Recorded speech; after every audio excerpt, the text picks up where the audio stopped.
Hello, Global Theater. My name is Gerry Fialka. Today is November 16, 2025. I want to thank Rob Grant and his amazing podcast. I'm probably wrong about everything. Also want to thank Rocco at the greatest bookstore in the world. Where is he? Angel City in Santa Monica, Soviet Monica, California, for introducing me to today's guest, Robert Roman. Robert, it's a real honor and a pleasure to have you here today. Thank you, man. First question is, what is the best thing for a human being? The best thing for human beings. Wow. I'm gonna drink a Guinness. I love Probably Guinness. Besides a Guinness, I know it's out of a bottle. Guinness. Besides Guinness, the best thing. Wow. I would have to say, let's go with freedom. Wow, that's okay. great word. But then, the other side of that is it's like the old quote from Kumbach. Salute. It's like the old quote from The Third Man. Yeah.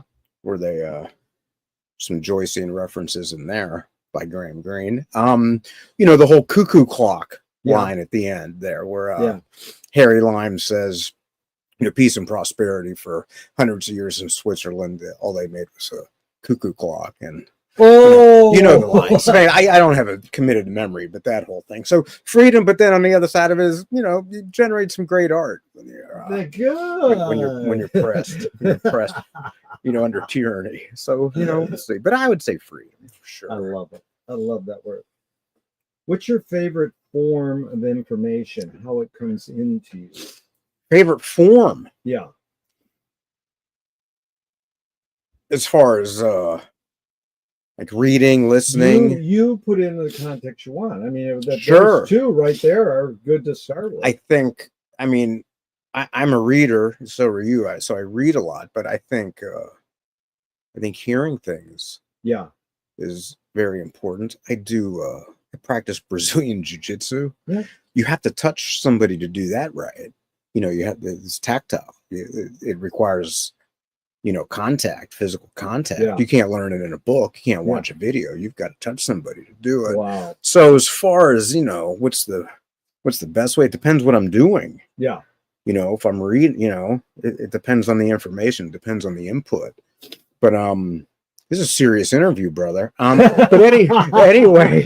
No, but let me stay on reading for a second. Because it's basically you say all these early questions, is it more this or more that?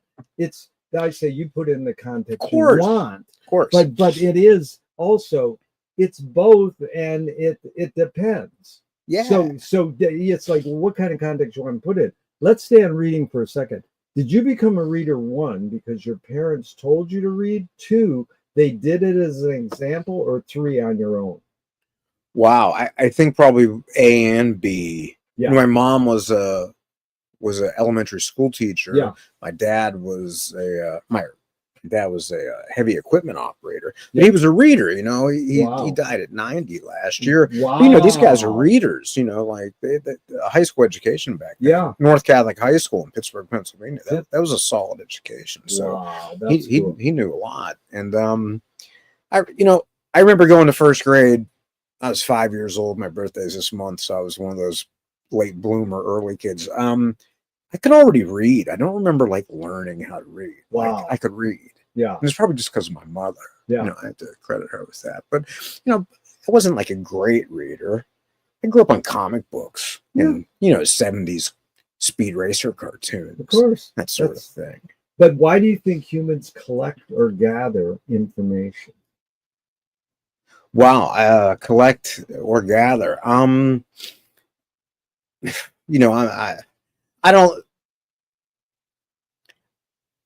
think we're pattern seeking. Okay, so I think people just naturally collect things. I think we're all, there's a hoarder inside every one of us. Sorry to laugh. I just threw up 50 boxes of archives. Oh, trust me, man. No, I moved last. I moved last year. My God, the stuff, the stuff that I got rid of. And I have a good friend of mine who lost his house in the Palisades fires, and he's a well-off guy. And he told me He doesn't miss any of it. Wow. Like he's got minimal stuff now, and No. he can't even remember the stuff Stuff he had. he You had. know, I mean, certain things, but most of it, no. You know, But that's you anticipated the next question, Rob. I appreciate this. Is this need or want to collect information more innate or more invented? well, I think it's innate. Yeah. Yeah. I wonder, can I jump back to the You can do. Here's what I want you to know. I'm for tangents, stories, and anecdotes. beautiful. You don't have to answer the question. That's great. I'm You can go Dr. Digression here. Yeah. Digression. I'm gonna write that. I need that. No, I love that. There's the scene in J.D. Salinger's, you know, Capturing the Rye, where Holden Caulfield's talking about they had to give a speech, and the rest of the class had to scream digression if you digressed from your speech. Oh, and you remember, and Holden Caulfield always said, you know, I kind of liked hearing about the guy's, you know, sister or whatever. the digression. So, you know, I'm glad we're back in digression as that's to scold him. To scold him, yeah. And digression. That's good. He liked, you know, of course, Holden Caulfield liked that. I do too. But back to this, your question about what's the best way to receive information. Yeah, your favorite form. My favorite. Well, it depends. You know, I like you know, I'm a kid of the 70s. I like a really good television show. You know, I like a good TV. I love movies, but you know, I'm this amateur common reader Joycean too. You know, and this is the thing with Joyce and Ulysses. You better listen to it too. I would recommend listening to it. I'd recommend look, you're a Fit Against Weight guy. You have to listen to it. You have to read the Wake out loud. Aloud. But Ulysses is unique, Rob, in my finding, because I used to go to the Hammer every year and hear the big shot artists. The actors read it, or you can listen on NPR or on radio to big actors read it. But you really don't have to have the text in front of you for Ulysses. The Wake, you need the text. You should. That people think you don't, but that's the big difference. But it is a process of out loud. So it is a combination, especially the Wake, because the language is its own language. Yeah. You do kind of have to read it while you're listening to it, I think. And you're right, you can just passively listen to Ulysses and get it, unless we're talking, unless we're talking, the Proteus episode or but I mean, in general, you could sort of listen. The general thing. And I was always very self-conscious about reading aloud because I go to Dublin every year for Bloomsday. And I would never, I go to the top of the tower, Martello Tower in Sandy Cove, and 8 o'clock. I never read. I just want to listen. But I have read, not on Bloomsday, I have read at Sweeney's, PJ Murphy, Sweeney's, and very self-conscious because I want to hear these beautiful Irish accents read. Yeah. And then they're so gracious. They're so hospitable. Yeah. They ask you at the lunch afterwards, and you go. And I told them I was self-conscious about this. And they said, "Oh no, we love hearing your accents. Just like we love hearing theirs. They love hearing this idiotic accent I have." So I think yes, you have to read it. Joyce, in particular, read it, listen to it, read it aloud, listen to different people read it. I do a Zoom reading group out of Dublin, I think every Tuesday. On what? Ulysses. Really? But it's not Sweeney's. It's another. No. It's this group of guys. I know them from the. I know them through the Bloomsday Journal. The Bloomsday Journal is the most Joycean literary magazine out there. Wow. They're the only people who publish my poems. I've been rejected from the New Yorker on down to the guy with the blog down the street who won't publish my stuff. And so the Bloomsday Journal, I have to give it to these guys. They're the only ones who publish me, and they're true. That is that. Oh, they're true Joyceans. Even guys like Sam Sloat. Is part of that? Sam Sloat publishes in there. Robert Nicholson, who used to be the curator of Martello Tower in Sandy Cove. Senan Maloney is a great Joycean. He's a reporter, I think, for the Irish Independent. He wrote a book called The Helen of Joyce, where he theorizes, and I think correctly so, not just because incorrectly or correctly. Correctly so, not just because I drink Guinness with him every June, but he says that Joyce is doing two things. Everybody wants to hang their hat on the Odyssey, on Homer's Odyssey. Yeah. Because, you know, we even refer to, I refer to the chapters Proteus, Telemachus. He says it's also based on the Iliad. And he has a whole book on this that he published. And guess what? You know, the academics are kind of, they poo-poo it? Well, I think they're just ignoring it because they'll have to rewrite all their lectures. So I think they're just ignoring it. But there's a woman, Alice Ryan, who's the current curator of Martello Tower, the James Joyce Museum in Sandy Cove. She thinks that history will catch up with Senan. So Senan's a real deal. You should have him on your. What's his last name? Senan Maloney. Okay, you'll hook me up. Yeah, for sure. But him and Cormac O'Hanrahan, Cormac staples together the Bloomsday Journal on his kitchen table. He's been doing it for not even 10 years, and he's got the likes of Sam Sloat, Robert Nicholson, and all these guys. And I am fortunate enough to be published alongside these guys. It's actually crazy. Well, no, it's not, because when you said I'm an amateur Joycean. Oh, amateur, right. Dude, that's what it is. I think so. The amateur etymologically means you love it. Fair enough. I mean, if you're an academic Joycean, it might be because you're making money. Yeah. It doesn't mean you have to love it. Yeah. But you can be both an amateur and an academic. And my favorite Joyce line ever is, dude, how'd you write Finnegan's Wake? He goes, I didn't write it. People at the coffee house wrote it. Right. Right. You know what he did? He sat in Paris in the 20s, listened to shortwave radio, and wrote it all down. That's why he got 60 languages in there. There you go. There you go. And it's like he's just, anyways, you get Joyce deeply, and that's why I think the beauty of Joyce is that it can be full-blown academics, and then it can be shyster and it can be amateurs, and it can be shyster charlatans like McLuhan and Terence McKenna. Completely. No, completely. And I love them being tricksters or whatever. Yeah. But it is that whole thing. I said for years, Joyce invented the internet and disguised it as a book, Finnegan's Wake. That's funny. Well, now the 3 I just updated in the last month, Joyce invented blotter acid and disguised it as a book. 2, Joyce invented the thumbnail on YouTube.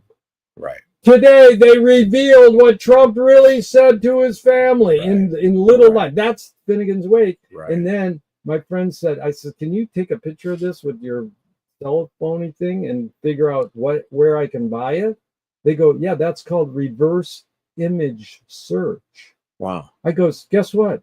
Joyce invented reverse image search and disguised it as a book. Yeah, 1922.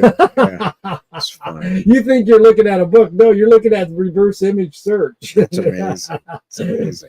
And then the other one you'll love is McLuhan said, you can't write the great American novel because the front page of the newspaper is the great American novel. And that's it.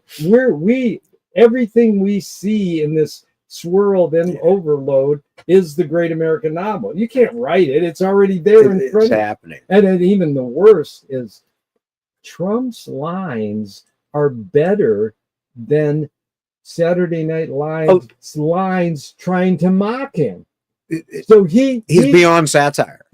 But his lines are like George Bush was told you should file a writer's grievance to the Writers Guild in the Michael Moore film because you wrote all the best lines. Right.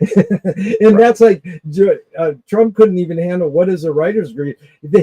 He's writing better lines than the fucking people who are upset. No, how do you spoof the stuff? How do you spoof a what? How do you spoof it? You can't spoof it. It's already at the top. It's already through the looking glass. You're already there. You can't. Sorry, I'm going way off. No, I see. But I love it because you said I'm an amateur Joycean, and then you went into all that. Because you said I want to go back to your favorite form of information. Right. And that was good. So let's stay with the script. But what I'm saying is you can always go, I want to go back. Because I will always go, okay, the next one. You go, no, wait. Right. I don't want to go to the next one. Yeah. Rob, this is great. Do thoughts create emotions? Oh, I think they can. Yeah. Yeah, for sure. I can think myself into being pissed off without going into detail. Yeah, for sure. For sure. Okay. The easy one. I don't know what I think until I fill in the blank. Yeah, well, look, I hate to crib this. I mean, this may even be like like a William F. Buckley line. Like I can't think without a pen in my hand. I don't know what I think without a pen in my hand. Yeah, like why is that Buckley? That's great. Well, I think Buckley said that or something.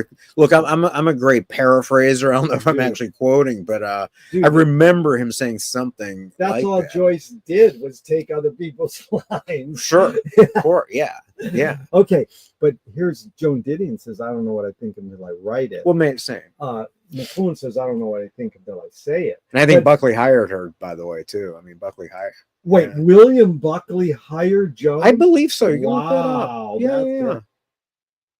You know my favorite. I could be just. But dude, it's all right. I don't care if it's right or wrong. The idea that you can take Joyce and go, he's going to inspire me. That's what art should do. I believe so. In the Buckley story I love is, you can see it on YouTube. It's unbelievable.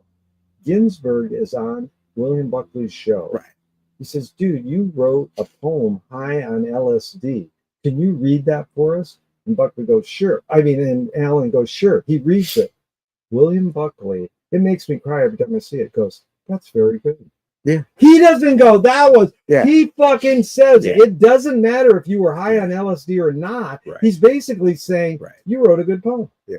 And, by the way, you're a hippie and I'm not so much hippie-ized, but you did this. So maybe LSD could work. I'll give him that. Can humans think without language? Oh, wow. Okay.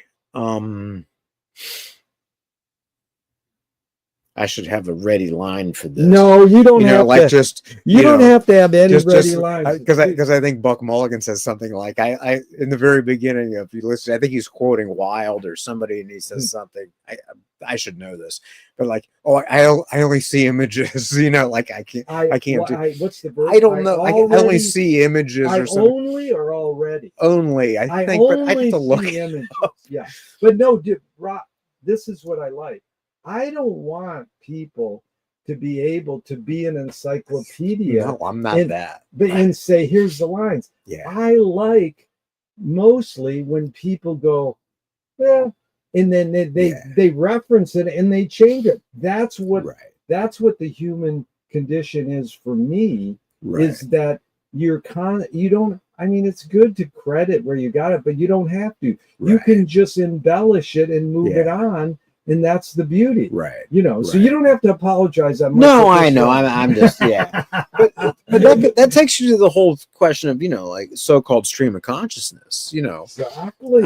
Because sometimes I hear myself saying things to myself like Leopold Bloom, but maybe not quite, definitely not like Stephen, but, you hear yourself thinking sometimes. Harold Bloom, no relation to Leopold, talks about the invention of the human, that Shakespeare created humanity and this kind of thing by we hear ourselves think. Is that what Harold says? We heard ourselves think, and that's how. Well, he says it. Like Hamlet rehears himself and then kind of like changes what he says. But Hamlet rehears. I think I might. I think he said something like that. Harold's my hero. I like Harold Bloom a lot. Well, he's the best in a lot of ways because I'm a quotes guy. This guy says this, when I say the quote, and then I realize you get in more trouble when you tell them who the quote was, and they go, if they said that, I won't react. So you learn. But he knows how to do what McLuhan did. Is you take the epiphany of the quote or whatever you got from the quote and you reinvent it or take it farther. You don't just settle on that, and which is fine. Settling on that is fine. But can humans think without language? You were bringing up, you can think with images. Is that what you were implying? Well, no, I was trying to think of a clever comeback, but it's I don't think look, can you think with that language? Sure, but just not as well. That is good. Yeah, you kind of need some words to hang your concepts on, but not as well. There's that old trick. There's I use a meditation app these days, and I started meditating during COVID because I thought I was going to lose my mind. But I guess do a trick. I forget who said it. Yeah, he said do a trick where you just kind of look around and look at things without naming them. Yeah. Like stare at a tree without like telling, like reminding yourself it's a tree or whatever. Yeah. And then you do look at it differently once you remove the language. Jonathan Swift talks about that, like that sort of thing. You're bringing up so much because I had to go back to when you said Wilde, because Oscar Wilde nailed it. He says everything's in public domain. So it's like I own that concept. He owns that, and then without naming it, goes to I'm a funk music freak. So I ask people, well, who's your 3 favorite funk guitarists? Right. And they'll say blah blah blah. And this one guy goes, I don't know, whoever played behind Joe Tex. I goes, dude, that's finally the best answer because it doesn't matter their name.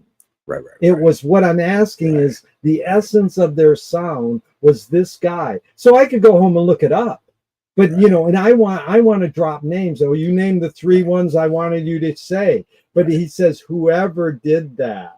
And Joyce said in the way, love thy label as thyself. That's funny. That's funny. Oh, that's funny. So I love that you said that. Okay, now Chomsky says language is not just words. It's a culture, a tradition, a unification of community, a whole history that creates what a community is. Mm-hmm. Rob, what do you do when language doesn't work? When language breaks down, what do you do? Like in conversation, I mean, now we're getting into, Orwell, where the language is being used as to obfuscate and not clarify. I mean, I get in these kind of not arguments or debates, but just, almost every day these days, I hear myself say, words mean things. It's usually with my mother, but words mean things. You just can't make mouth noises. I think that's a Sam Harris line. You just can't make mouth noises. Mouth noises. Well, that's a Sam Harris line. Sam Harris is like, they're just making mouth noises. Mouth noises. So I'm stealing that from Sam Harris. I'm using that one in my book, man. Mouth noise. Yeah. Well, T.S. Eliot also said, when I talk to you, I got to use words. It's like, no, you don't. You can use gestures or anything, but he knows that we are, Marshall nailed it. Word is the most addicting and universal drug. Yeah. Look at all these people who won't shut up. I mean, look around. Shut up. I mean, you give people Twitter and the internet, they don't want to shut the hell up. Man. You read the comment sections? Oh my god! Dude, I told my friend today. Our film fest was going up today, and I said, "Shut the live chat off because they won't pay attention to the film while they type in the chat." No. And I said, "You do it post," but that I says, but I'm guilty. I nail myself with Duchamp line. I'm going to contradict myself so I don't conform to my own ideas. I like it. I only read the comments on things. I don't even fucking watch a thing. I just read the comments. That's and fine. It's like, you didn't even give my thing of 2 seconds? My dad no, I used just to do that. That's really funny. Yeah, it is funny, but it's stupid. But I'm saying you're at the store or communication breaks down, you're talking to your mom. What do you do? That's the question is when words don't work, when language doesn't work, what do you do? I stick to the language. I just try to back up and just reduce it to its most simple terms. That's great. Like go full Mark Twain. Like let's just go monosyllabic on this. Like let's leave the Greek and Latin out and stick with the old the good old English words, monosyllabic, and then let's talk about this. And then, now we're harping on my mother. She'll just say something like, "Oh, you don't? I'm just joking." Oh, she says I'm. Oh no, my mom's hilarious. I have horrible allergies right now. Yeah. I don't sound like this normally. I'm allergic to everything: dogs, cats, cattle, dust, grass. Right. And as a kid, my mother just decided I was asthmatic. It's not asthmatic. I have all these allergies. Right. And I finally, I don't know why she did it. Yeah, but she finally went and had like allergy tests done. I'm telling stories about my mom now. It's just funny. And so I had these allergy tests done where they stick all the pins in you and figure out what you're allergic to. And she would still, as I was an adult, telling people I was allergic to milk. And I said, Mother, I'm not allergic to milk. I'm allergic to dogs, cats, cattle, and so on. She said, cattle, where do you think the milk comes from? I mean, this is the kind of thing that my mother says. So you go ahead and have a language conversation with a lady who was, a Catholic school teacher her entire life. Tough to beat. I mean, she's tough to beat. She's a Catholic school teacher her whole life. Oh yeah. Wow. Oh, yeah. What did she teach? Like elementary school. She taught high school when she was young. And then she was teaching like middle school or elementary school. Wow. Yeah, for decades and decades. Wow. Yeah, I don't know the exact. Okay, time. now Rob, your observations of humans in general, are we more thinking or more feeling beings? All feelings, not even close. Yeah. Not even close. Yeah. I think even for like thinkers. Even thinkers. Even like, the so-called public intellectual. I mean, we're just. Yeah, our feeling. People are just. Here's the quick comeback is Bridget Bardot says, when I make love, I don't think. I'm like, good luck. How do you turn your brain off? It's like people meditate. Now think about not thinking. It's hard. And there's a bumper sticker on a car on my street and it says, don't believe everything you think. And I'm like, well, you could say, don't believe everything you feel. Well, this is like the Stephen Colbert truthiness. Remember that? Remember how kind of revolutionary that was? That was a long time ago. Like truthiness, like I feel it. I feel it, so it must be true. Right. Well, here's the follow-up. 2 from Alan Turing. 1. Oh, wow. Is thinking a function of the soul? Oh, wow. Yeah, soul. I mean, I don't know. I got to think about that word. No. Oh, right. I see. I ask all these questions. Function of the soul. Yeah. Well, this is it. I ask all these questions because I want the people to answer them the way I feel. So it reinforces me. Funny. But in the long run, if you say yes, I like that because then it opens up my floodgate and I go, well, I can interpret it. So you should rename your podcast confirmation bias. that way, I'm right about everything, and here's why. Just looking for confirmation bias. Because the guy who had me on his podcast, I hijacked it, so I just never checked. Of course you did. I never changed the title because I'm probably wrong about everything. I would never name it. I wouldn't name it that, but he named his, and then I kind of hijacked it, and he helps me. So you stole the podcast. Well, I didn't steal it. He still helps me in a way. But yeah, I stole it. That's hilarious. That's hilarious. So you're coming clean here. What episode is this? 200 and whatever? This is like 720. 720. Can you swear on this? It says right there, 719. You're 719. You're the 719. Can you use, is this a family podcast? Can you use profanity? Yes. Holy hell. Yeah. I mean, you can use it. So, but you know what's funny? When they subtitle, they bleep it in the subtitle. Well, who's doing that? Is that YouTube? Somebody? Yes. Oh, okay. Yeah, sure. Yeah, some algorithm. But that was good. I'm gonna tell him this guy wanted me to rename it confirmation. Confirmation. I love it. Yeah. But here's the second Turing question: can machines think? Well, look, we're right on the cusp of this. I don't think so. Not yet. They're just. Look, I don't like talking about things I don't know anything about, but I will for the confirmation bias podcast. Like I know a little bit about writing hangman puzzles because that's what I do for a living. I know a little bit about teaching, because I was a school teacher for 8 years back in the 90s. I know a little bit about Brazilian jiu-jitsu because I've been doing it for more than 20 years. I know a little bit of, I know a little bit about it. And I know a little bit about, James Joyce, only because I read Ulysses a lot. Yeah. But the question was, can machines think? Yeah, like machine learning. I mean, these are large language models. They're just combing the internet.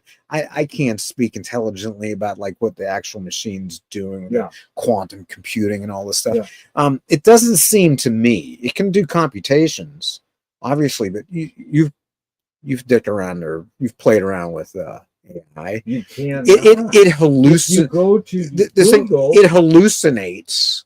It gives you the wrong. If you ask him more than 3 questions, it's going to give you the wrong answer. But doesn't that, in the long run, help us develop better critical thinking skills? Only because I think some people are just buying what it says. Well, you could go to the encyclopedia and read something that could be untrue, but we just take it because. Sure. But that's what I'm saying. Everything we invent is services and disservices. So in the long run, I'm not for AI taking over, but I think it's a tool that it's in its early stage and it's our job to raise it well. I think it's screwed. I really do. It is screwed, or we're screwed? Both. No, it's screwed because the internet, there's so much garbage on the internet that is because it's kind of self-feeding. But wasn't there garbage-free internet? Yeah, but it wasn't at AI's fingers. Data crawls. It has access to everything. Right. No, I know. I remember whenever I was doing research for game shows years ago. Yeah. Weakest link. Yeah. And the guy who's the head of the research department, you were not allowed to use Wikipedia as a source when it first came. Because it was unreliable. But could you use Encyclopedia Britannica? Sure. What's the difference? But you had to triple source everything. Okay. And books, triple source. No. We would get on the phone, talk to experts. Triple source things. So, some kid or whatever, somebody just asked, is it Gemini on Google? Yes, ask Gemini a question like, good luck. Well, good luck. The one thing I know that triple source thing from 60 Minutes did a spot when 60 Minutes was good journalism. Okay. They just changed, I think. 60 Minutes seemed to be good investigative journalism. They said, we're doing a piece on National Enquirer, and they don't always triple source. Okay. And I'm like, dude, the U.S. government put out, we killed 50 people in South America, and it's all known they killed 5,000 people, whatever the statistic. Right. And they goes, what's your source on that? U.S. government. Do you have 2 other sources? No, we're going to go with that. So that's where that triple source thing, because then eventually, guess where National Enquirer got sourced? Front page of the New York Times. Yeah. And then that other weird news source, entertainment news source, they get in Vice magazine is the only person that had Rodman go to interview North Korea. Yeah. So I mean that's where that triple source has there's some wiggle room in there. Well, sure. But overall it works. You were saying. Yeah, well, you can at least be sort of sure. Yeah. You just ask AI something. Come on, man. Come on. But you can't, when you're doing a hangman puzzle, you can't. Do you use Google? Always. Then sometimes they force you to have AI before Google. But you can skip past. You can skip past it. Yeah, I don't look at that. You never look at the AI. Of course. No, you do. I do, but I don't. You know how to juggle. Okay. Yeah. I'd have lost my job 20 years ago. Yeah. I'm like doing a job interview. Would you do this? No, you got to check this. And again, these are just hangman puzzles. I'm not writing Jeopardy. Those are the real brainiacs. They're the ones writing trivia questions. Right. They're the ones really dealing with this. Now, you give me some great insights and lines from my book. Oh, great. Yeah, I got them all down here, and I really appreciate this because I love that triple source. Okay, Do you more pursue happiness or more pursue meaning? Wow. Okay, that's a tough one. I think I'm pretty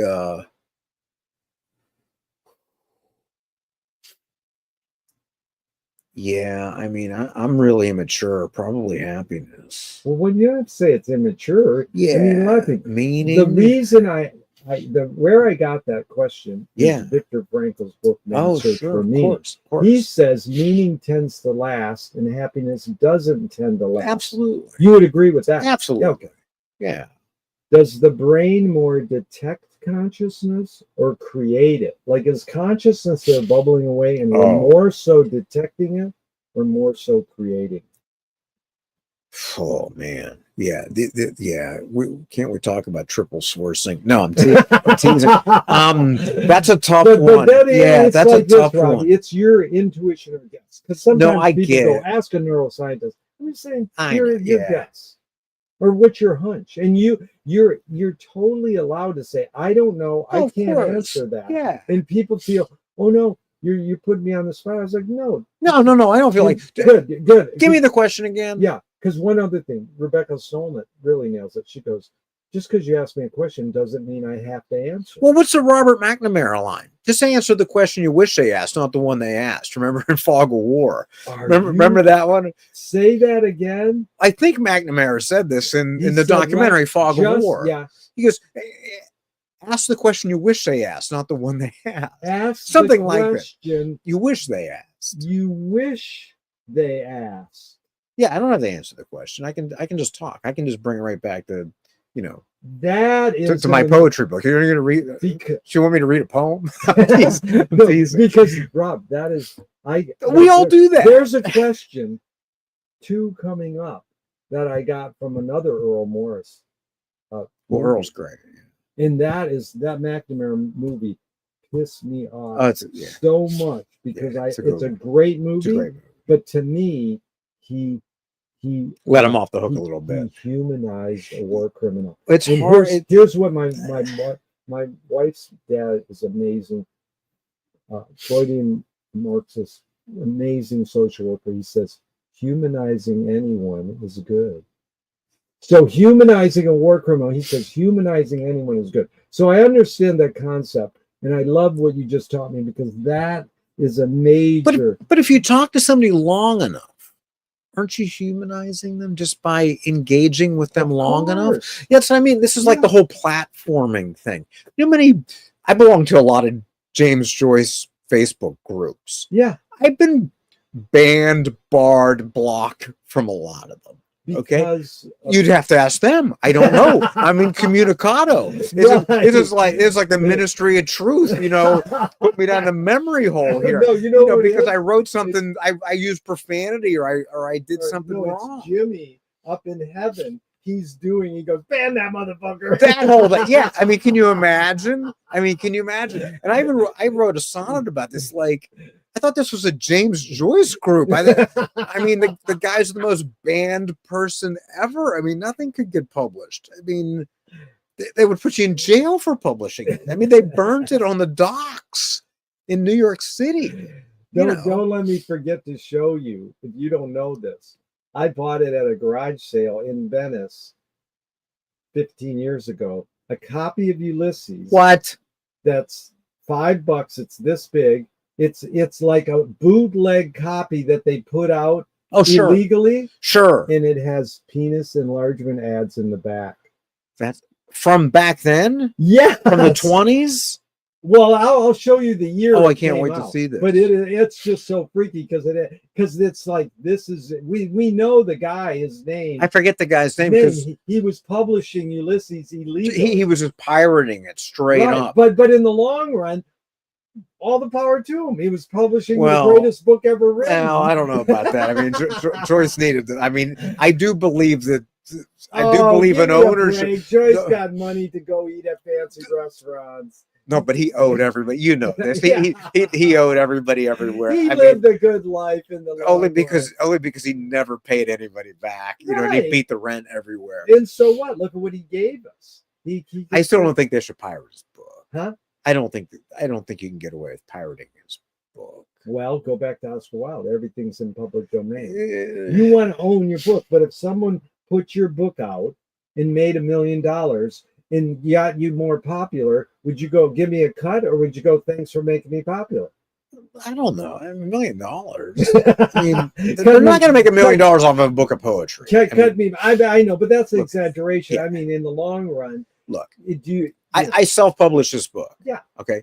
I've given it away more than I've sold. I know, but it's not even close. I'm just losing so much money on this book. It's not even funny. But I know that. Were you happy that you did it? And yes. It gave you, yes. That the purpose was to make the art, not to make. I actually go. You know those little neighborhood free book libraries. I just stick it in there just for kicks sometimes. What do I care? You care because some kid might read it and change their life. Profanity. Okay. Now the question was: does the brain more detect consciousness or create? Oh wow! I'm gonna say create. Create. Okay. Yeah. What's faster, speed of light or speed of thought? Well, it depends who's thinking. Yeah, me. Light's definitely faster. But look, yeah, for sure, light. Okay. Yeah. Audre Lorde, the poet, said, "You can't dismantle the master's house using the master's tools." Her colleague Yvonne Rainer said, "You can if you expose the tools." What new tool do you suggest? I mean, look, everybody's using AI, but we're talking new tools. I've been thinking about this a lot. Yeah. As far as Joyce and Ezra Pound, Gertrude Stein, all these guys in the 20s, yeah. right? Modernism was happening. Yeah. Right. And you could say Ulysses is the epitome of all that. Yeah. I would say that. I would argue that. It's 100 years ago. I feel like we're somewhere else and nobody really has a name for it yet, because I'm tired of all the post, whatever, fill in the blank. Yeah. Like, where are we now? Yeah. So tools, I mean, definitely some people are more than half online, I think we're of a certain generation where I liked reading online, but I never put much up. Right. You're kind of different because you've been doing this podcast for so long. So yeah, but I mean, you're broadcasting. I'm a idiot. I was raised in front of a TV screen, so I can't read. But you're a creative guy. Yeah. But I can read an article about a book and then talk about the book. Right. That's what my problem is. I'm one step removed. There's some work for that. But I'm just saying, the question is, you put it in the context you want. It means new. You don't have to apply. Uh-huh. It's not about dismantling the master's house necessarily. It's basically, what tool do you most gravitate towards, and it doesn't have to be tangible. Oh wow.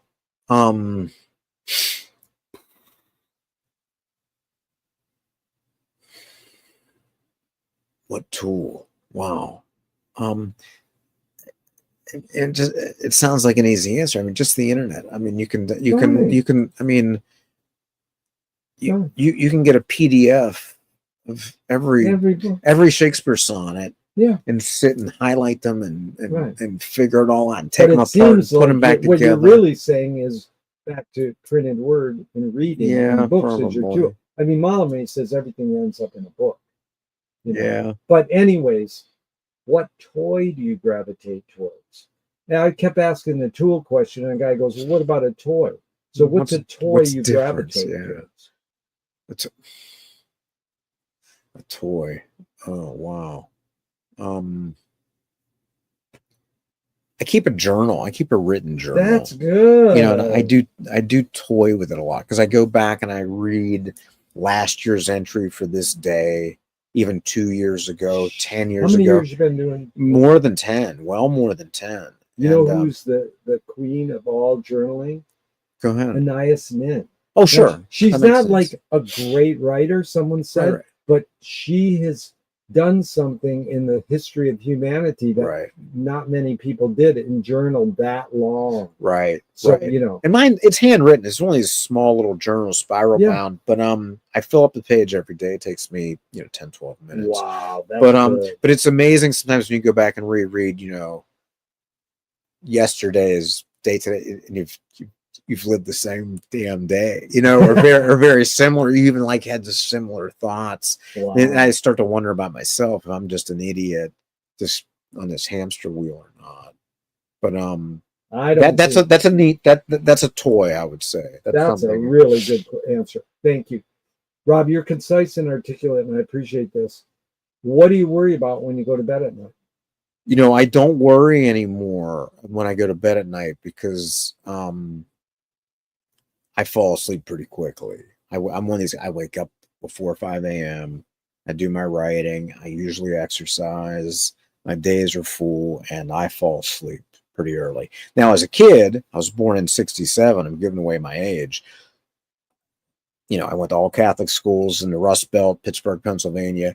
You went to bed every night as a teenager thinking there was going to be a nuclear explosion tonight and you were going to die in a nuclear holocaust.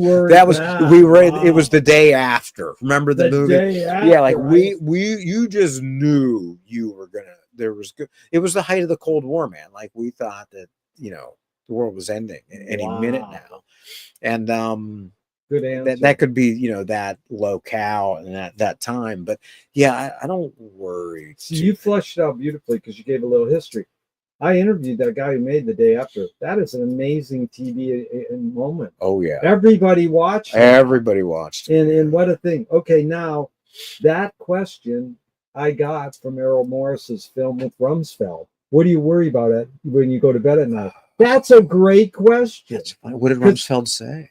I forgot what he says, but it's funny because people like go, well, I'm embarrassed to say, but money. I go, don't be embarrassed. All I'm doing is asking, you know, and they'll say, blah, blah, blah. Okay.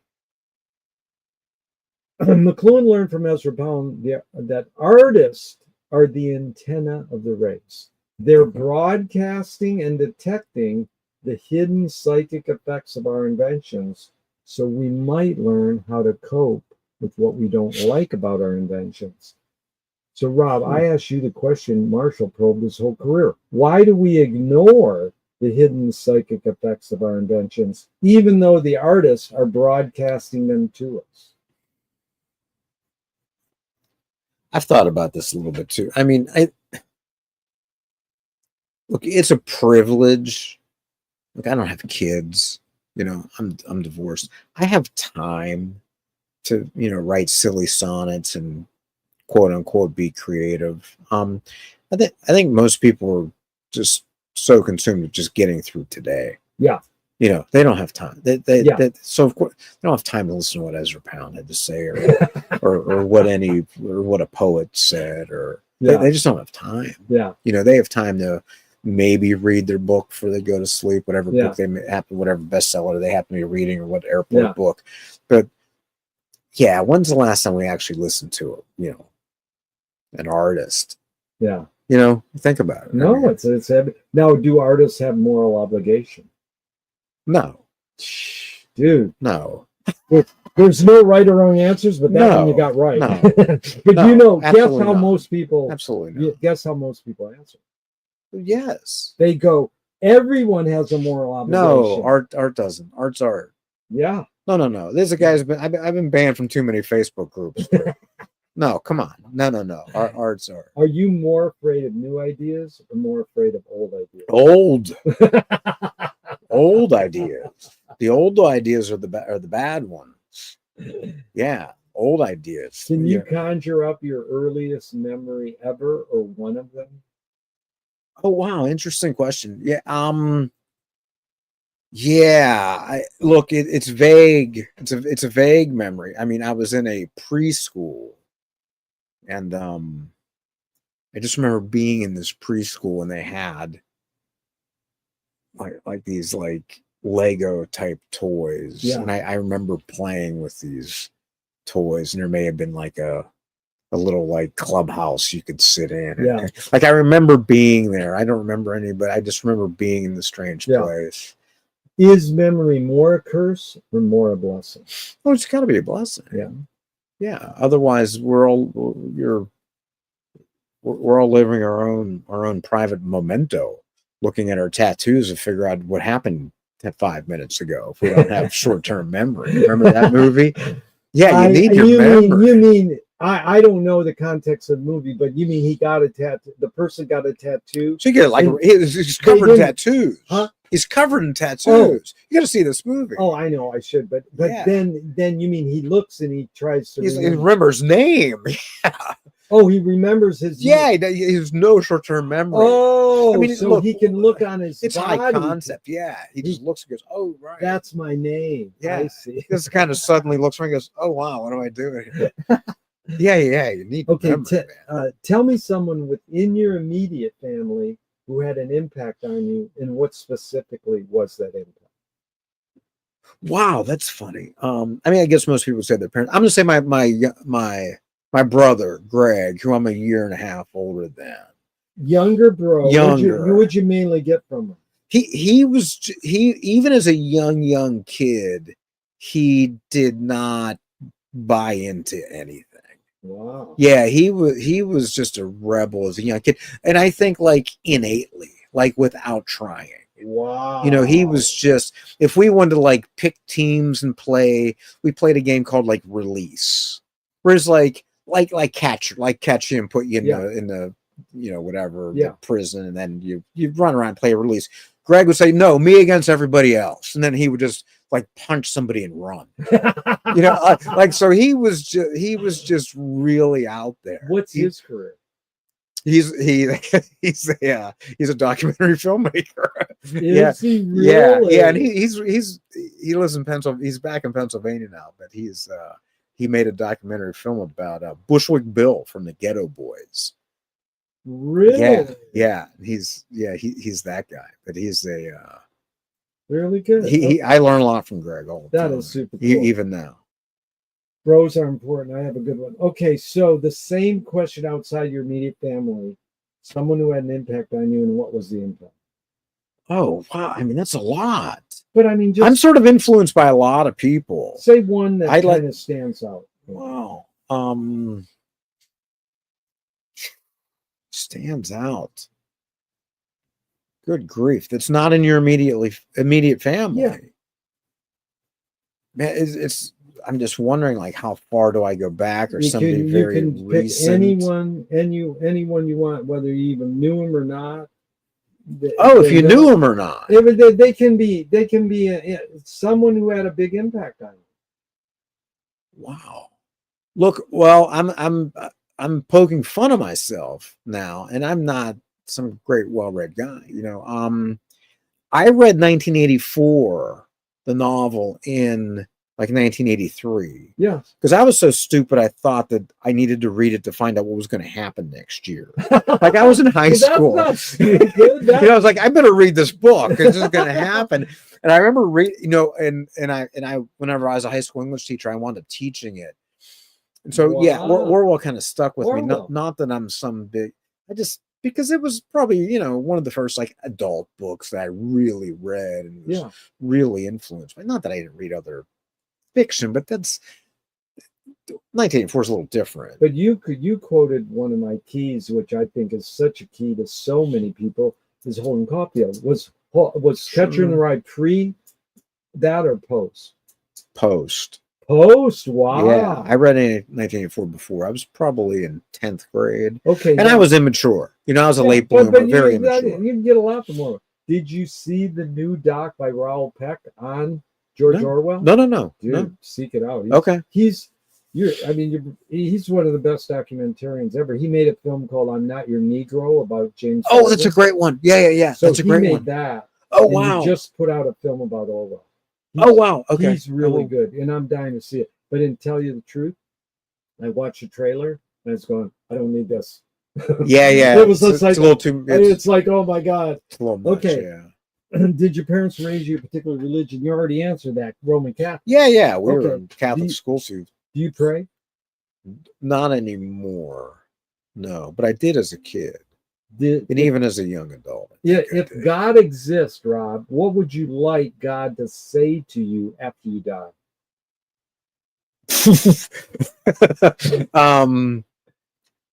Wow. I mean, there's a joke here.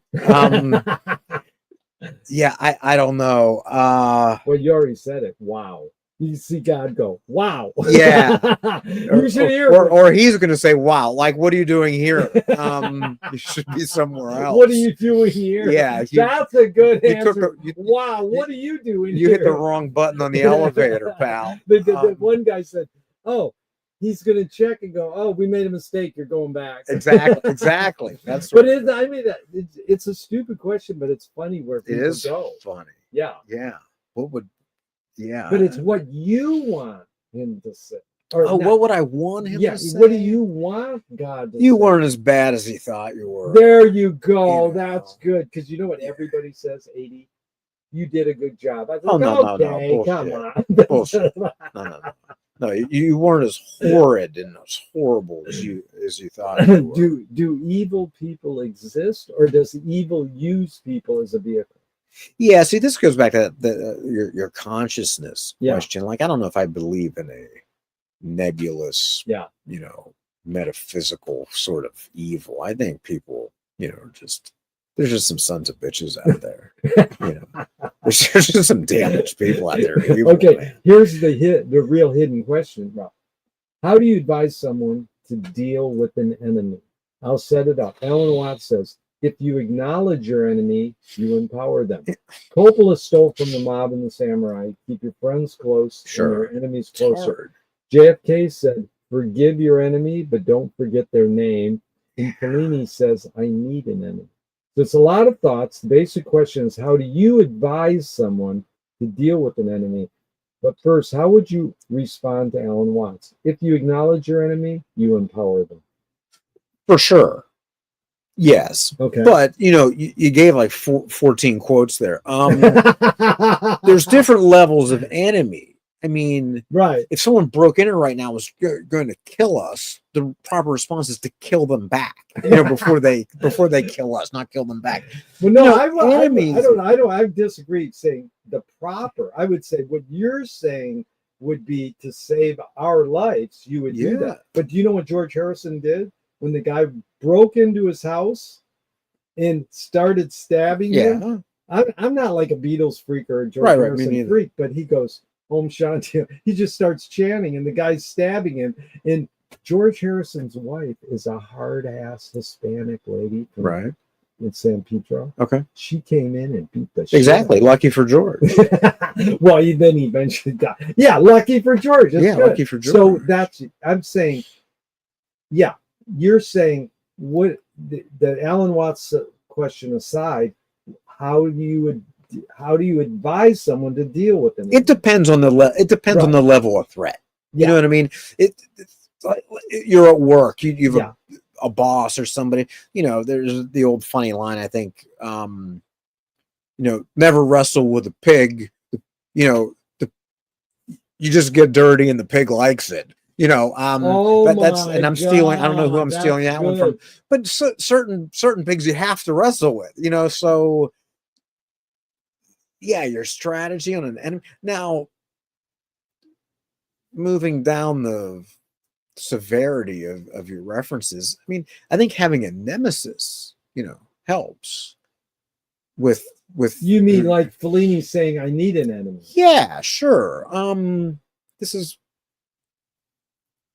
like opposition is true friendship, the William Blake line, you need opposite. Go back to that. Opposition is true friendship. This is from The Marriage of Heaven and Hell, William Blake. I like that. But you need someone pushing you, even if they feel, oppositional to you. Not all oppositions.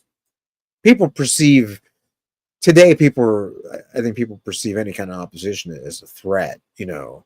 Even back to what you said earlier, like this platform, like humanizing people, like you've given them a platform. How dare you give this guy a platform, and anything's perceived as, this kind of like this conflict. It depends on the level of threat. Yeah. If we're talking about, but if your friend says, hey, someone's bullying me, what would you say to them? Hey, they says, can you give me any advice on being bullied? Like a child? Well, or an adult? Say a young adult, yeah. Like physically bullied? Well, yes, you want a lot of details. Yeah. Yeah, Let's say physically bullying. you kind of have to think eventually you're going to have to, fight fire with fire, or just find a way to avoid this person. Now, I'm conflict adverse. I don't like. Conflict averse. Oh, for sure. Yeah. Yeah. I don't like any kind of conflict. No. I'll back out. I'll submit to. Yeah. Okay. Well. Yeah, you win. As far as like a argument. Yeah. You know. But this is perfect follow-up because Nassim Taleb said games were created to give non-heroes the illusion of winning. In real life, Well, who said that? Nassim Taleb. Oh, in real life, we don't know who wins or loses, but we can tell who a hero is. Huh. Gregory Bateson says, if the criminal gets caught, does he go, whoa, my criminal skills weren't up to snuff? Or does he go, oh, I did something morally and socially wrong? Bottom line question is, does punishment work? It worked on me. That is, so give us an example. Well, I distinctly remember I was in second or third grade, and we were roughhouse guys, and I got caught, doing something, and I had to stay in after. It was the first time I had to stay in after school, and I cried, and I remember even some of the other kids were like, "Ah, he's crying," because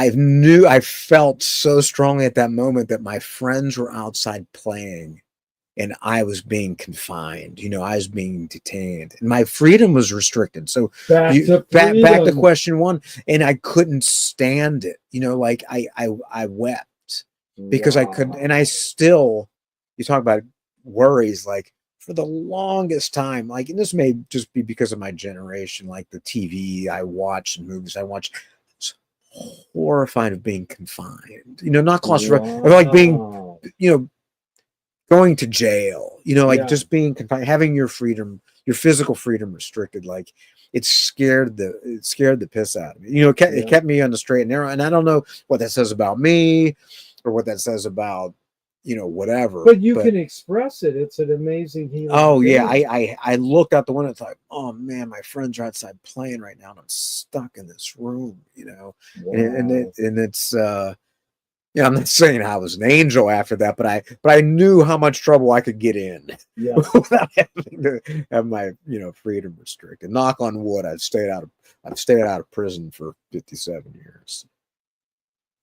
Rob, this is really fun. You're teaching me a lot. And then finally, we get to James Joyce. Oh, wow. The first projectionist in Dublin, Volta Cinema.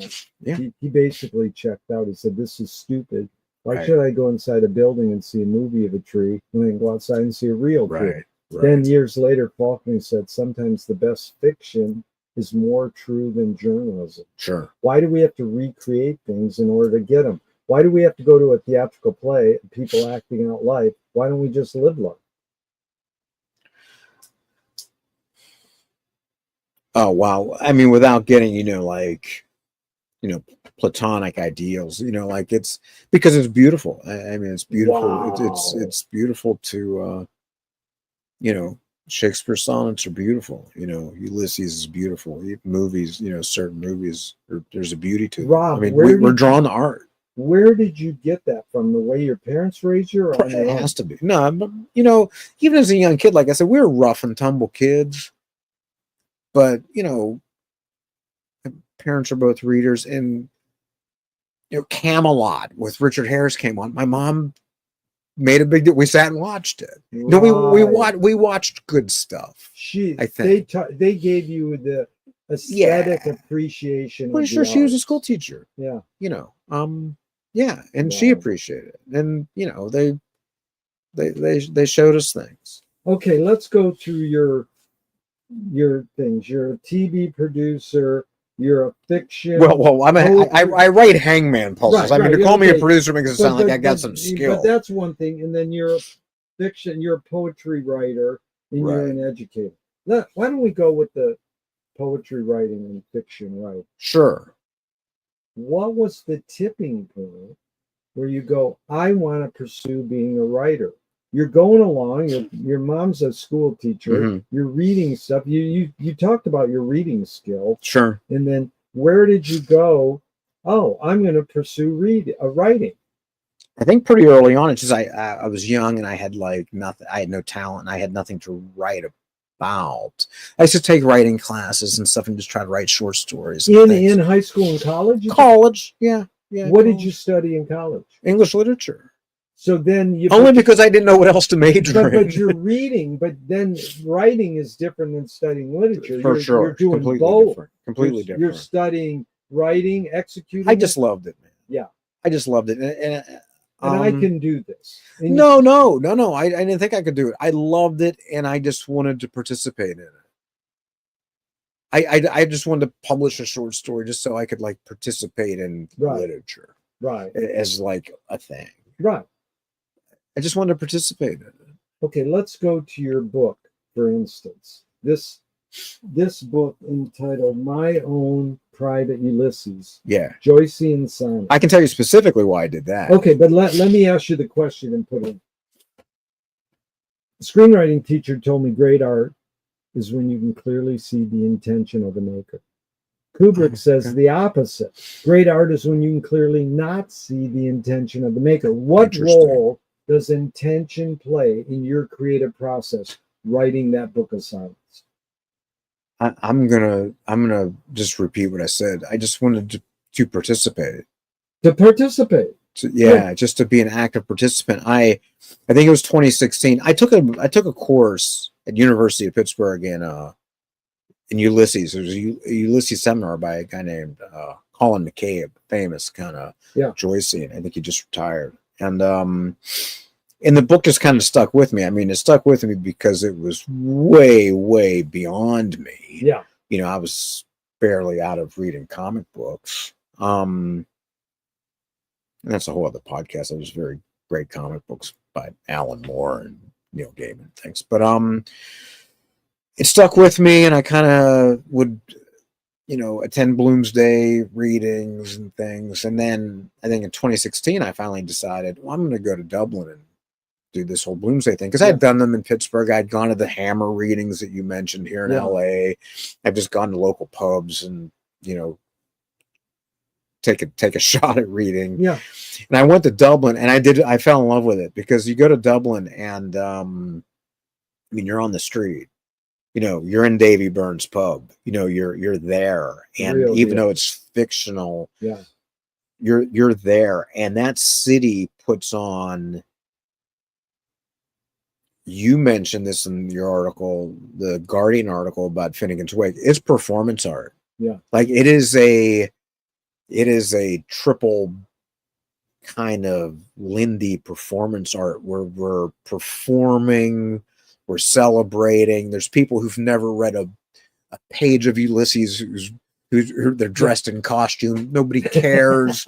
There's scholars walking around. You're just doing this thing, and I did fall in love with it. And I was a wallflower looky-loo, and I saw these guys all participating. I wanted to participate, and I was in the Oval Pub, which is they name in the book. The pressmen go there, but there's not a scene in the Oval Pub. I was in the Oval Pub on Bloomsday Eve, June 15th. I think it was 1922. It was the 100th year anniversary. And there was a guy there named Andrew. I'm going to pronounce Andrew's last name wrong because I don't know. It's either Basquiel or Basquel. He's got this beautiful name.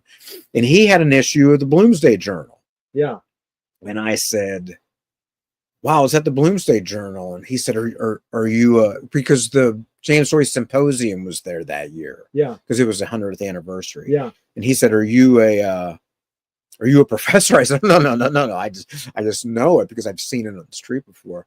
And he said, oh, I have some songs published in there, like some poems. He called them songs. And I thought, wow, I wish I could do that. And I spent the next year, I had never written a poem. I've never written poetry. And I told myself, I'm going to write a poem to get it into the Bloomsday Journal. That's a beautiful intention. And I actually wrote a Joyceification. You'll get a kick out of this. A Ulyssesification, if that's a word, of Ezra Pound's first canto. you know, where instead of Ulysses going to hell and talking, the underworld, it's about the Hades episode in the book. Yeah. And, you know, Cormac over at the Bloomsday Journal got a kick out of it and put it in and published it. And I haven't looked back. I started off doing very short things, and I knocked my head against these Shakespeare sonnets, and I wrote a bunch of those. And here I am. You were versed in Shakespeare sonnets before you started. Not really. I mean, a little. A little, sure, Okay. just from having a degree in English literature. Yeah. What did you mean by Lindy performance art? I just said no. I meant Lindy mean? No. I probably spoke too fast. The performance art it's a citywide performance art in Dublin for Bloomsday. Anybody can participate. There's organized things, there's unorganized things. They changed the name of streets to names that they were changing in the Cersei episode. There's this crazy stuff going on. I didn't know what else to call it. It was the old Rodney Dangerfield movie, Back to School, the Triple Lindy, where he does the crazy dive off the high dive, because it's just everywhere. It's just all over. It's just all over the map. It's just a triple Lindy. It's just a I was just I didn't know how else to articulate it. No, that's good, because I call it a living organism. For sure. Reading Finnegan's Wake out loud is not a group of people reading a book. It's a living organism. There's more to it, and that's what the Ulysses thing is. It's highbrow. It's everything. It's everything. I mean, you're on Martello Tower at the top at 8:00 in the morning on June 16th, and they start reading. It's like, what you have to think, like, the opening of the book takes place there. That's special. Okay, Joyce lived there. Yeah. You know, you're there now. Like, time does something odd. There's nothing like it. There really isn't. I mean, they're going to do a Moby Dick reading down here in Venice in a couple of weeks. You're going to go every year. You know, but you know, Millville wasn't there. You know, but come on, there were no sperm. Have you gone to it? No, I want to go. Oh, no, I love Moby Dick. But they put a whale bowl, whale. I mean, and you see the waves crashing and love it. Absolutely. Women in bikinis walking by. It's perfect. Like, this is like heaven. No. I want to go, and I'm a Moby Dick fan. Yeah. I like Nathaniel Philbrick's book, The Heart of the Sea, all that stuff. Right. But there's nothing like the kind of like time warp of being in Dublin. Yeah, that's 100 years later. You know, this guy Carl Andre, the sculptor. He says sculpture as place. Wow. And it's like literature as place is Joyce. Oh, I mean, it's like Dublin is Joyce. Yeah. And, you know, we were talking about that the other day in our group, because, you know, it was like, well, he left Dublin. It's like, dude, there's a question in a movie that I shown called Problema, and it's all these intellectuals tackling philosophical questions. And one of them is, should you be able to choose where you live? And everyone's like, of course. And it's like, no, you shouldn't. You should not leave your hometown. You know, I abandoned Flint, Michigan 45 years ago, or Michigan 45 years ago, you know, and I love it. I'm a Venetian now. I'm true blue, but, you know, I talk dude language, but, you know, I really deep down know I abandoned my hometown. Oh, me too. And you did, and Joyce did, but it's not, you can't take it out of the person. And I still write about it. I write stories about, you know, characters who are a little bit too much like my brother I mentioned before me, and they just these altar boys who keep getting in trouble and kicked out of school, you know. So and Joyce talks about this. You know, he left Dublin, but you know, he says it, dude. If the world collapses, or you know, if Dublin gets blown up, you can recreate it through my book. Which is interesting because he really doesn't do architecture too much, you know. I mean, but you can map it out. And then, you know, it is just saying it is enough for sure for him to say that he didn't really abandon it, but he did in a way. So, and I got to tell you, I walked down the streets with this guy I mentioned before, Senan Maloney, the guy that wrote Helen of Joyce. I mean, you walk down the streets with this guy, and he stops and says, "Okay, that's where this was. Yeah. Let's go in this pub because this is where this story in Dubliners, where the guy fell down the like he really knows it. I mean, really knows it. Yeah. I actually asked him. I was meeting him at the Dart, their train there one day. I said, wait, which one am I going to? And he says, it's across the street where Leopold Bloom was standing trying to look at the girl getting in the. This is how he taught. I mean, this is how he thinks. He didn't give me a street name. That's like Midwesterners, that you go up to the stranger and go, how do you get from here to the store? He goes, you can't do it. And then he goes, no, you go where the gas station used to be and take a right. It's like that's the same thing. My dad used to do that too. Well, you kind of jog left here, and then you'll see the old broken telephone pole, and you loop around there. No street names, no directions. It's like, what are you doing there, man? Like, we're not on a wagon train. What are we doing? Okay, Rob.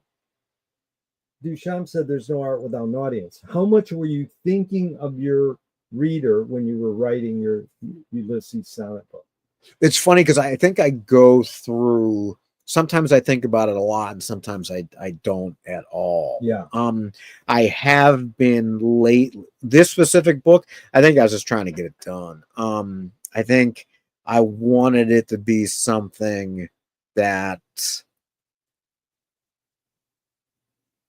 the guys at the Bloomsday Journal get a kick out of. Yeah. Because they're kind of my guys. Yeah. Cormac and Sennin. Yeah. But anymore though, lately, because I hit a lot of open mic nights here in LA, you've got to spend the first 4 minutes of your reading explaining what Ulysses is, which is fine. Yeah. But there's this dichotomy that some people believe in. There's like performance poetry and like page poetry, and I don't know about this, and I've been trying to make mine more readable for an audience, like more entertaining, for lack of a better term. And that's more page or more performance? More performance. You're trying to make your writing more performance lately, yeah. Because I like doing the open mics. I like hearing people laugh. Yeah. Yeah, because if it's supposed to be, I don't want to like sit there and stump people. Yeah. Okay. McLuhan says everything we invent extends some humanness. So knife and fork extends our teeth. Shutter and a camera extends our eyelid. Maybe not tangible, say religion or philosophy extends consciousness. What does the writing utensil extend for you? Whether it's a keyboard or a pen, what humanness does it extend for you? Oh, wow. I think humor. Humor. That's a great answer. Yeah, humor. I like that. Look, if everybody likes to laugh, don't they? Well, of course, But it was like you go back to like Name of the Rose from Umberto Eco. Like, they didn't like laughing. I mean, they were killing people because they kill people because they were laughing? Well, yeah, we'll watch the movie of Sean Connery. Yeah. I mean, they were poisoning the illuminated manuscripts with arsenic or something because the guys who were I may be getting this wrong. They were illuminating it like drawing funny pictures in it. The guy was just against laughing. Wow. I can reread Name of the Rose. Yeah, it's kind of, and you think about it, like there's not a totalitarian out there with a sense of humor.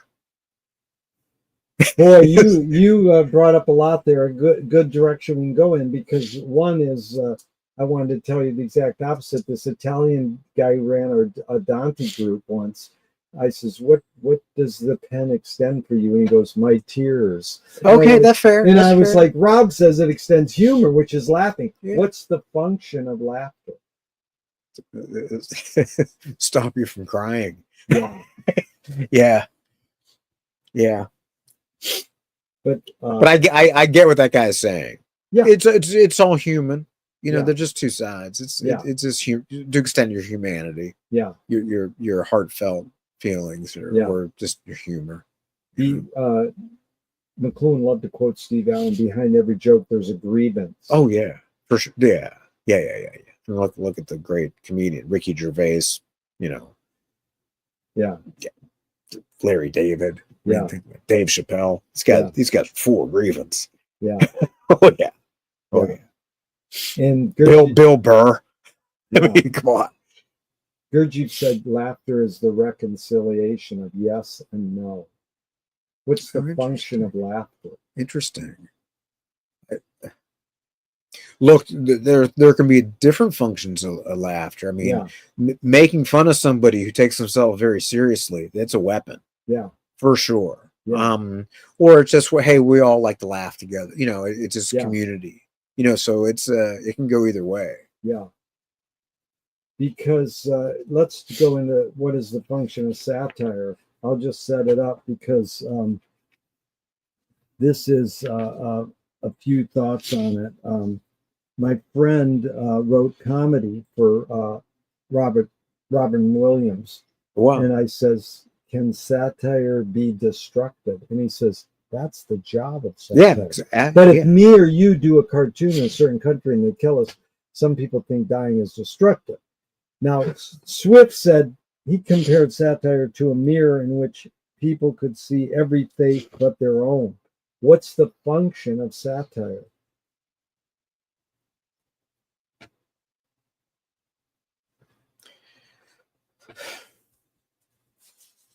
Well, yeah, it depends. I mean, it's look, definitely satire is to, you know, reveal something about something that other people are taking seriously. Yeah. You know, I mean, that's going to sound serious, but the satire specifically is not just a joke. Yeah. You know, you're taking the piss out of somebody. Yeah. You know, and I think Joyce does it. I think all the best do it. Obviously, Swift. You know, yeah. It's an Irish thing. It's an Irish thing, but it's also, you know, we just had a seminar on Vico. So most will say Joyce was highly influenced by Vico and Bruno and blah, blah, blah, you know, especially in the Wake. You see it in the Wake specifically. Yeah. They were like, no, they kind of want to disprove that word influence. They wanted to change it. And they did a really good job. I can send you the documents, and they got deep into it. And it's just the verb. Well, of course he was influenced, but they was like, no, he wasn't influenced. He was satirizing Vico, or he was parodying Vico. Okay. So it is a funny thing. It's like this line, and that goes, you create what you resist. Bob Goldthwait, the comedian, morphed it into you are what you hate. Oh. And James Joyce said, it's a curious thing how your mind is super saturated with the religion in which you say you disbelieve. Of course. Yeah. Louis Buñuel nailed it. He said, thank God I'm an atheist. Right. So your thoughts on that line, you create what you resist. Not you, Rob, but one creates what one resists. Any thoughts on that line? Yeah, that's pretty deep. I can talk about just personally me, like, yeah, am I satirizing Shakespeare and Joyce? Yeah, maybe. In your sonnets book? Sure. Wow. Yeah, maybe. Yeah. I'm parroting them. I'm parodying them. I don't know what else to do with them. I think I said this, another filmmaker, Godfrey Jordan. I think you may know Godfrey. He asked me about this stuff last Bloomsday in Dublin. So look, I'm not a scholar. I just read it. You know, I just read the book and experience it. And this is how I interact with the book. You know, I kind of pull things out and then I write sonnets about it. Yeah. And then it kind of makes me read the book more closely and have that relationship with the book instead of just, you know, studying it like it's a instead of just studying them. It's like how it affects you and how it takes. Because my thoughts on great art is it fucks your shit up. And it makes you go, I can do that. Right. And then you can do that, but then say back to Harold Bloom, the anxiety of influence. Right. You absorb your influence, then you abandon them. Sure. It's like, good luck. How do you abandon them? Did Joyce absorb all these people and then abandon? It's like my main guy is Frank Zappa. Okay, he loved black music. Right. He loved Spike Jones, make pure satire, like the Weird Al of his time. Right. And one guy taught me really well. He says Frank satirized what he loved the most. Sure, of course. And that's what Buñuel and Joyce are doing. Yeah. So it sounds like they don't like that. No. But in essence, it's so much a part of them that it's, what is it, therapy or self, that they need to make fun of it and appear to be saying, I'm not that. Or they need to interact with it. Interact is the I think they need to interact with it, need to play with it, and I think they just they wind up having fun with it, so it looks like they're making fun of it. Maybe I'm just, because I think that's what I do. I'm not making fun of it. I mean, you not, or well, you are? Well, I think I missed the beat. You are or are not making it. It's not it's not setting out to like poke fun at Shakespeare and James Joyce, but I do have fun with it, because you have fun. Yeah, I have fun with it because I the fact that I'm even playing in the same sandbox with these guys is a joke. I mean, think about it. I mean, yeah, I mean, I think I wrote a bad sonnet called the Apex Sonneteer one time, and I don't have it I can't read it, but where I'm like I'm talking about how Shakespeare and Joyce and these guys all suck and how I'm the best, And it's God, and it's obviously a joke. I mean, it's obviously a joke. And I remember I read it at Village Well Books. I know that over in Culver City. It was like one of my first poetry readings I went to. I was very nervous. And I read this thing like a lunatic.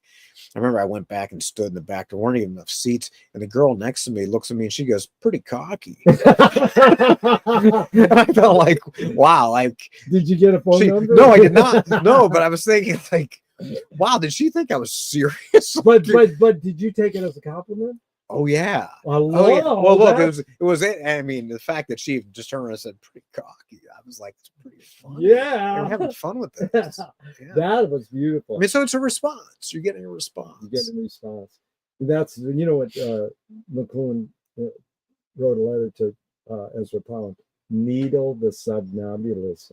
Yeah. So they're sleeping, and you're just needling. Yeah. Look, I like being, and a friend of mine, Chris LeGraw here. He's a political operative nearby here, and I get banned from these Facebook groups. He goes, "Your goal should be to get banned from every single Facebook group."